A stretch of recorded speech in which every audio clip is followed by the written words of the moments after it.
संगवारी हो, राम राम, जय जोहार, जय छत्तीसगढ़।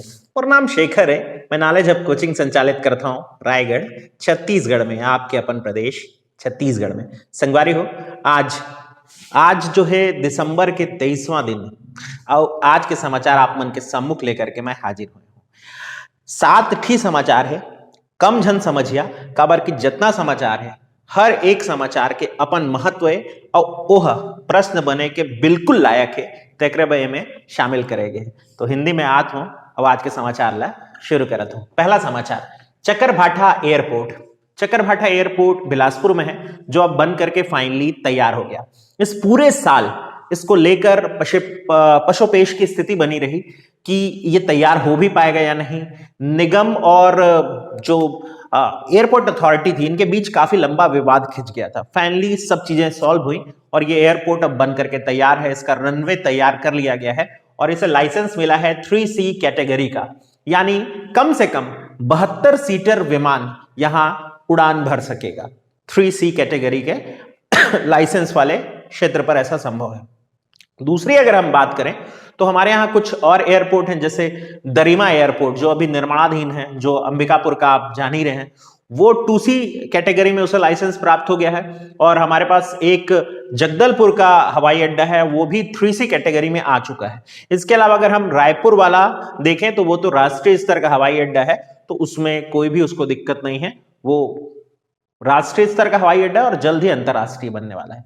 तो यहां तक ये सारी चीजें समझेंगे। चकरभाठा हवाई अड्डा 20 करोड़ की लागत से बना है। अब रही बात इसके नामकरण की, जहां तक इसके नामकरण पे बात आ रही है, महामाया के नाम पर इस एयरपोर्ट का नाम किया जाना प्रस्तावित है। अभी ये केवल एक प्रस्ताव है, देखें आगे क्या होता है। फिर बात करते हैं हरप्रीत सिंह भाटिया की।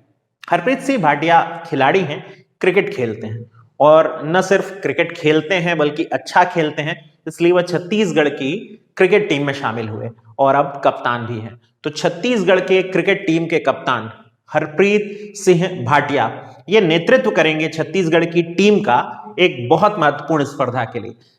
एक स्पर्धा है जिसको हम T20 स्पर्धा कहते हैं, राष्ट्रीय स्तर की, जिसमें अलग अलग राज्य अपनी टीमों को उतारती हैं। ये IPL नहीं है, ये BCCI के द्वारा मान्यता प्राप्त एक डोमेस्टिक लीग है और इसका नाम है मुश्ताक अली ट्रॉफी। सैयद मुश्ताक अली ट्रॉफी जो है वो हर साल T20 फॉर्मेट में खेली जाती है, यानी T20 रूप है ये घरेलू खेलों का। और इसमें जो बेहतर टीम होती है या बेहतर खिलाड़ी होते हैं, उनकी दावेदारी बढ़ जाती है भारतीय क्रिकेट टीम में नॉक करने के लेकर के। तो इसमें अब नेतृत्व करेंगे हमारे यहाँ से हरप्रीत सिंह भाटिया। टीम में और भी बहुत सारे खिलाड़ी हैं। भारत का पहला छत्तीसगढ़ का पहला मैच जो है वो हिमाचल प्रदेश से होने वाला है। 10 जनवरी से ये प्रारंभ हो रहा है। टीम में और भी कुछ जाने माने खिलाड़ी हैं, जिसमें अमनदीप खरे का नाम आपको याद रखना ही चाहिए। अजय मंडल है एक जाने माने खिलाड़ी। तो ये 2-3 नाम आपको कम से कम याद रखना चाहिए। फिर मैं बात करता हूं टॉय ट्रेन की। टॉय ट्रेन ये तीसरी न्यूज है आज की और बहुत महत्वपूर्ण न्यूज है। छत्तीसगढ़ में कहीं भी टॉय ट्रेन नहीं चलती, अब तक तो नहीं। टॉय ट्रेन वैसे अगर भारत के पर्यटन की दृष्टि से देखें तो दार्जिलिंग में बहुत प्रसिद्ध है और उतक मंडलम या ऊटी जिसे कहते हैं उस जगह बहुत प्रसिद्ध है। और अगर आप टॉय ट्रेन अभी भी नहीं समझ पाए तो आपको परिणीता फिल्म का एक गाना है, सैफ अली खान, जिसमें विद्या बालन को याद करते हुए गाना गाते हैं, कश्तू मजा है रेलई माँ। अब मेरे ख्याल से आपको याद आ गया होगा। वो होती है टॉय ट्रेन, जो कि काफी धीमी धीमी मंद गति से चलती है नैरो गेज पटरी पर। पटरी 3 तरह की होती है, पता ही है ना, नैरो गेज, मीटर गेज और ब्रॉड गेज। तो 1 मीटर से भी कम 2 पटरियों के बीच गैप जिसमें होता है उसे नैरो गेज कहते हैं। हालांकि नैरो गेज भारतीय रेलवे ने रिटायर कर दी है, लेकिन टूरिज्म को बढ़ावा देने के लिए यह किया जा सकता है और इसकी मंजूरी मांगी छत्तीसगढ़ ने।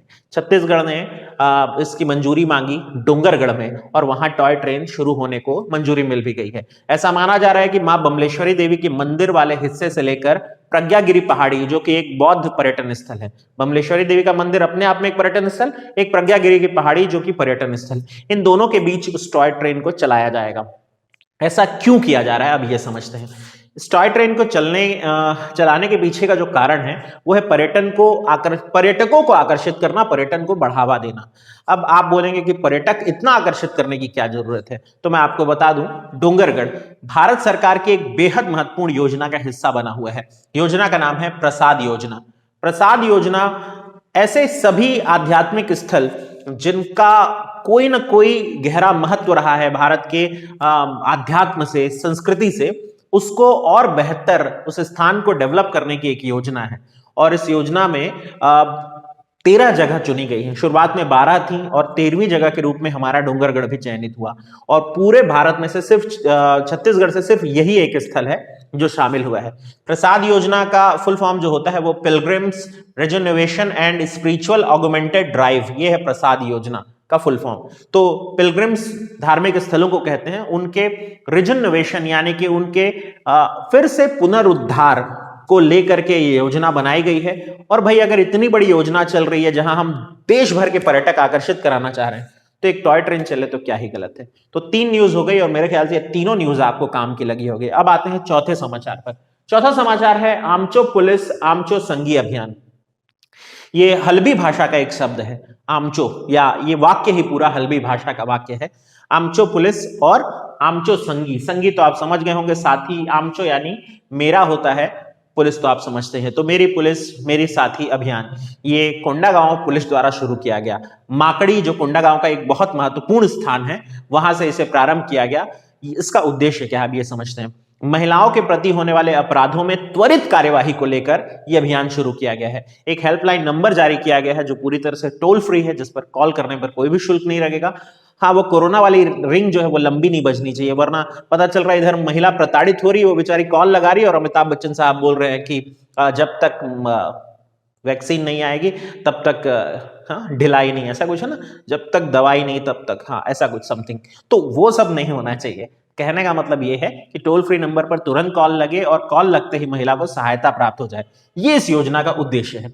कोंडागांव पुलिस शुरू की है, माकड़ी से इसको प्रारंभ किया गया महिलाओं की तत्परता से सहायता के लिए। तो इसे ध्यान रखेंगे आप। हल्बी भाषा का शब्द, ठीक। अब बात करते हैं दलपत सागर की।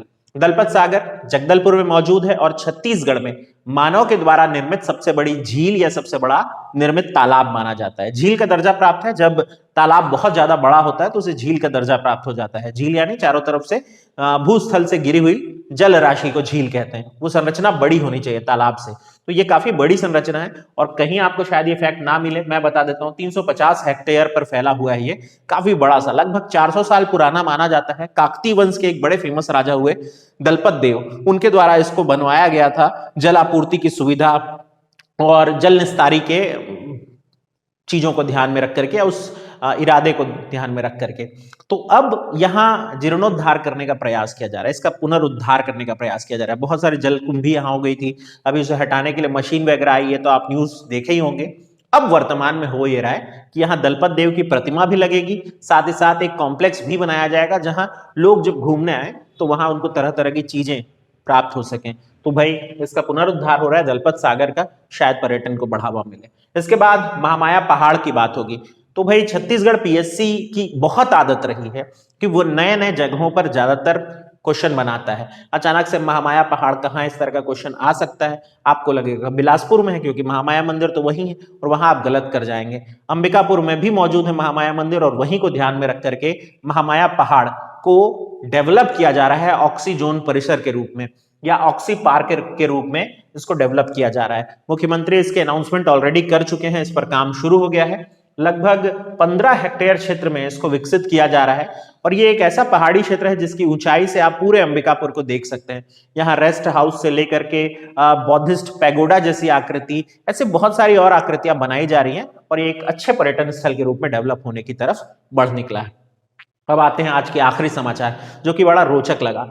तो विधानसभा का सत्र शुरू हो गया है, ये तो पता ही है आपको, और उस सत्र में लगातार प्रश्न भी लगाए जा रहे हैं। ऐसा ही एक प्रश्न लगाया था रेणु जोगी जी ने, और वो उनके द्वारा पूछा गया कि छत्तीसगढ़ पर अभी कर्ज की क्या स्थिति है, और हम वर्तमान में कर्ज को लेकर क्या कर रहे हैं।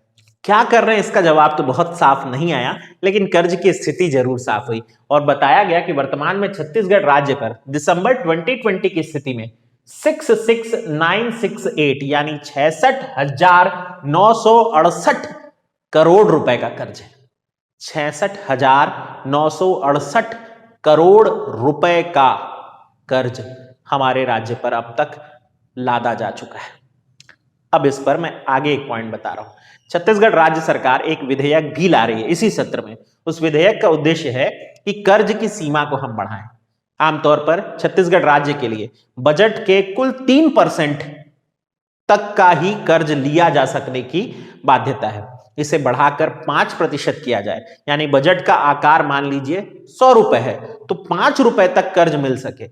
इस तरीके का आपको नया विधेयक में प्रावधान देखने को मिलेगा। अगर ये पारित हो जाता है तो हमारी कर्ज लेने की सीमा और बढ़ जाएगी। पता नहीं इतना कर्ज लेकर के हम क्या क्या करने वाले हैं वो नहीं जानते। पुरानी सरकार ने भी काफी कर्जा छोड़ा, ये सरकार भी खूब कर्ज ले रही है। जॉब का अता पता नहीं है, लेकिन आप तैयारी करते रहें, क्योंकि जॉब जब आएगी तो फिर वो बार बार आपके दरवाजे दस्तक देने नहीं आएगी, आपको तुरंत तैयार रहना पड़ेगा। तो ये था भाई आज के लिए समाचार। और साथ साथ मेरी क्लासेस भी चल रही हैं, ऑनलाइन क्लासेस। मैं इंडियन हिस्ट्री, इंडियन ज्योग्राफी पढ़ा रहा हूँ मेरे अंदाज में। अगर आपको पढ़ना हो तो आप संपर्क कर सकते हैं मुझसे, और एक सामान्य सी फीस के साथ वो पढ़ा रहा हूँ, क्योंकि आप भी समझते हैं कि मार्च से हम भी काम बंद करके बैठे हुए हैं, तो हमें भी जीने खाने के लिए सर्वाइवल की जरूरत होती है। तो वो चल रही है क्लासेस, और ये लंबी क्लासेस हैं। आप लंबे समय के लिए यदि तैयारी करना चाह रहे हैं तो आपको उस क्लास का भरपूर लाभ मिलेगा। उस वीडियो को आप अपने टाइम की सुविधा के अनुसार देख सकेंगे, और साथ ही साथ आप बार बार भी देख सकेंगे। तो आवाज मेरी ही रहेगी, दृश्य भी मेरे ही रहेंगे, और समझाने का तरीका भी मेरा ही रहेगा। तो अगर आप जुड़ना चाहें तो मुझसे संपर्क करें। मेरा नंबर बस यहाँ ऊपर लिखा हुआ है, तो चलिए मुलाकात करते हैं। अच्छा, इसके अलावा भी जुड़ना चाहें तो आप ऐसे भी जुड़ सकते हैं। मिलते हैं आपसे।